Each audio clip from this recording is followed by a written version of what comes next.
Ah, Youssef, qu'est-ce que t'es encore allé nous faire?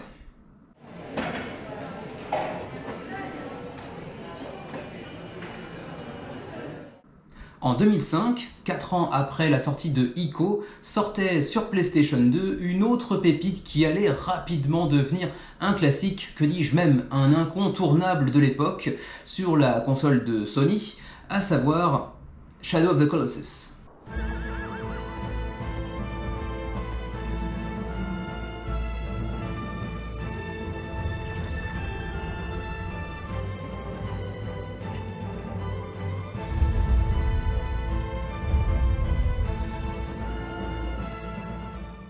Ce jeu, onirique et contemplatif, dans lequel on incarnait un héros solitaire qui avait pour mission d'aller terrasser des colosses sans vraiment parfois savoir pourquoi d'ailleurs, fait partie des très rares jeux que j'ai terminé 2 fois. Notamment parce que le jeu a connu un remake très réussi sur PS4 qui avait permis au jeu de trouver une seconde jeunesse. Je ne suis évidemment pas là aujourd'hui pour vous parler d'un jeu vidéo, vous connaissez la chaîne, mais les comparaisons entre le nouvel opus de Youssef Fahri et l'illustre jeu de PS2 ne manqueront pas de parsemer les vidéos de review et autres vidéos de gameplay que vous allez voir dans les jours à venir concernant Colossus, son nouveau jeu.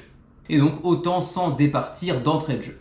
Colossus, qui pousse l'hommage à la team Ico jusque dans son titre, est le nouveau jeu solo de Alone Editions, et reprend à peu de choses près le cahier des charges habituel de l'éditeur. Une toute petite boîte, une direction artistique aussi subtile qu'épurée, et surtout, spoiler alerte, un gameplay équilibré, accessible et diablement efficace. Dans une partie classique de Colossus, qui durera entre 20 et 30 minutes, vous vous retrouvez dans le même univers que celui de Spirit of Eden, le précédent jeu de Youssef.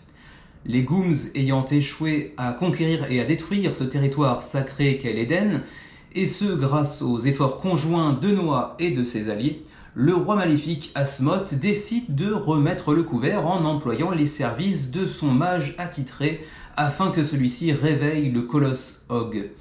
Et c'est au sommet de ce même colosse que vous, Netopha, fidèle guerrier de Noah et de l'Éden, devrez monter à la manière d'un Wander dans le jeu vidéo, tout en conservant votre équilibre et en affaiblissant le géant afin de finalement lui porter l'estocade finale. Et pour ce faire, vous devrez recourir à toute l'ingéniosité dont vous êtes pourvu pour jongler un petit peu entre les deux mécanismes principaux du jeu, à savoir le puzzle game et le deck building.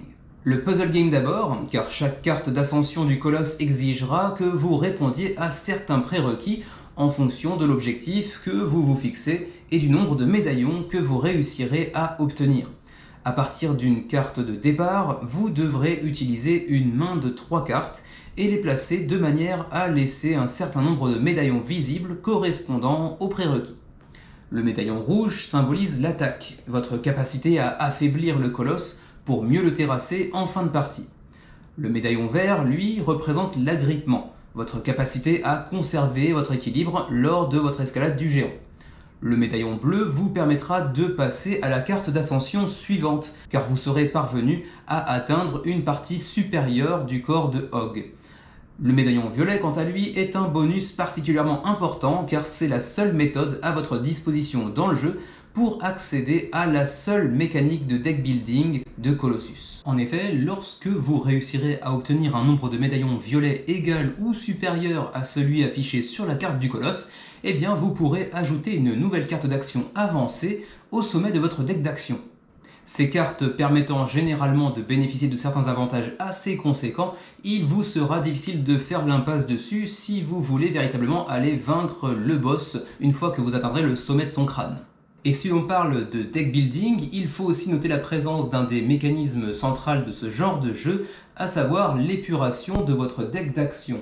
En effet, à chaque fois que vous compléterez un objectif à côté duquel se trouve une icône représentant une carte barrée, vous pourrez, à la fin du tour en cours, détruire une de ces 4 cartes d'action utilisées ce tour.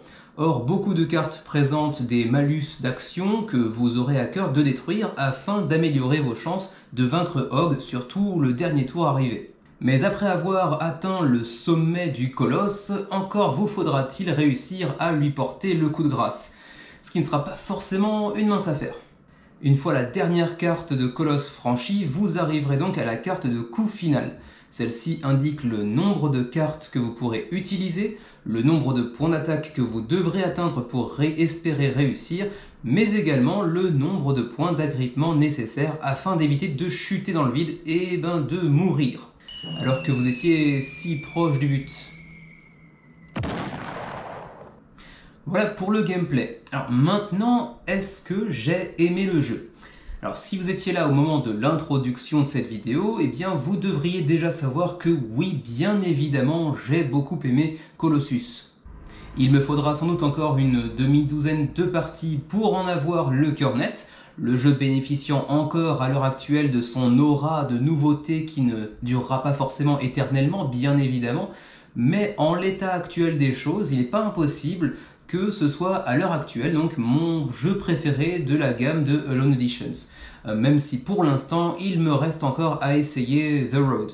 Colossus est un jeu diablement malin, d'une élégance indéniable, aussi bien visuellement avec les illustrations d'Adrien Rif qui parvient à faire de Colossus un jeu véritablement immersif avec une sorte de narration émanante, mais également dans ses mécanismes subtils et rodés.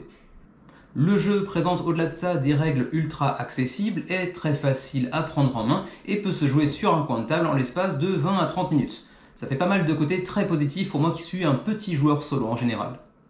Au-delà de ça, les mécanismes, aussi simples et accessibles soient-ils, ne manquent pas d'une certaine profondeur et d'une grande ingéniosité comme c'est souvent le cas chez les jeux de Yosef.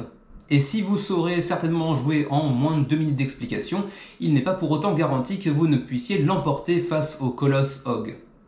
En plus de ça, l'équilibrage est comme toujours chez Alone Editions aux petits oignons, et même si pour l'instant je n'ai perdu qu'une de mes 6 parties, ça s'est toujours joué vraiment sur le fil, sur la dernière carte de la confrontation face au Colosse. Et c'est quelque chose que j'apprécie moi-même tout particulièrement dans les jeux en solo comme en coopération. Lorsque je gagne, j'aime à penser que j'aurais tout aussi bien pu perdre, et à contrario, lorsque je perds, j'aime à penser que ça se jouait vraiment à très peu de choses et que j'aurais pu gagner. Donc c'est toute cette tension qui vient vraiment apporter tout son sel au jeu.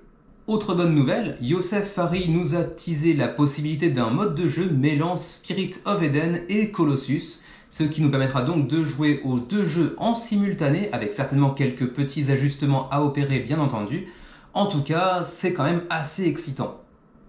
Mais alors, ce jeu fait-il un sans faute ? Eh bien, pour être tout à fait honnête avec vous, il est encore, selon moi, un petit peu trop tôt pour en juger véritablement. Vous aurez compris que j'ai énormément apprécié mon expérience sur Colossus. J'en ai d'ailleurs fait part à notre cher Xavier National juste après ma première partie. Pour autant, une question se pose selon moi, et c'est une question qui peut être posée à propos de bien des jeux du même acabit, c'est celle de la rejouabilité. Comprenons-nous bien, pour l'instant, je m'éclate sur Colossus. Mais qu'en sera-t-il dans 10, 15, 20, 30 parties lorsque j'aurai certainement un petit peu l'impression d'avoir fait le tour des mécanismes que me propose Colossus ? Là, pour l'instant, c'est un peu trop tôt pour le dire. Et c'est une réflexion qui m'habite depuis quelques mois à chaque fois que je sors un jeu de ce genre de catégorie relativement petite, contenue, à savoir, est-ce que quand on prend un jeu de ce format-là, relativement petite boîte, avec des mécanismes simples, bien que profonds et subtils, est-ce que ces jeux-là ne nous parviennent pas finalement toujours avec une sorte de date de péremption ? Ceci étant dit, je ne doute pas que Yosef, comme à son habitude et comme il l'avait fait d'ailleurs avec Spirit of Eden, ne manquera pas de nous ajouter certaines variantes pour aller complexifier un petit peu le jeu et ajouter en cela de la rejouabilité bien entendu. Mais ce que j'attends avant tout de mon côté, c'est justement le fameux combo Colossus plus Spirit of Eden en simultané.